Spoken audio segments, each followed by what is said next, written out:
जगाने दखल घेतली, जगाने दखल घेतली, पण ह्या सरकारने दखल घेतली नाही। आता ह्या सरकार गंभीर नाही या बाबतीत।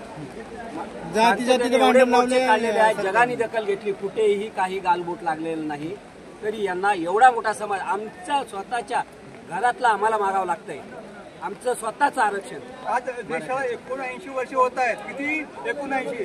हे फक्त मतांसाठी जर आपल्या राजकारण शिक्षण आणि आरोग्य हे मिळत नसेल, नोकरी मिळत नसतील तर हे खेदजनक आहे। आणि जरांगे पाटील ह्या गोष्टीशी प्रामाणिकपणे आहेत की मराठी समाजांना हे आरक्षण द्यायचंच आहे, आणि ते पण ओबीसी मधून। आता एसीबीसी दिलं, ईडब्ल्यूएस दिलं, त्याचा काही उपयोग शैक्षणिक किंवा कुठल्याही दृष्टीने झालेला नाही। 10% कोणाला दिलं ह्यांनी? कोणालाच नाही दिलं। हे फक्त नावाला आरक्षण। कुठल्याही समाजाला सांगा 10% मध्ये आरक्षण मिळालेलं आहे, ते कुठला गट काढलाय? महाराष्ट्रातील जनतेला फसवण्यासाठी तुम्ही राजकारणामध्ये काही करा, पण गरीब जनतेशी, शेतकऱ्यांशी खेळू नका। हे माझे गरीब शेतकरी कित्येक किलोमीटर स्वतःच्या खर्चाने मुंबईत येऊन तुम्ही त्यांची ही दशा करता, पाणी नाही, त्यांच्या खाण्याची सोय नाही। या फडणवीस सरकारला 2014ला 12,000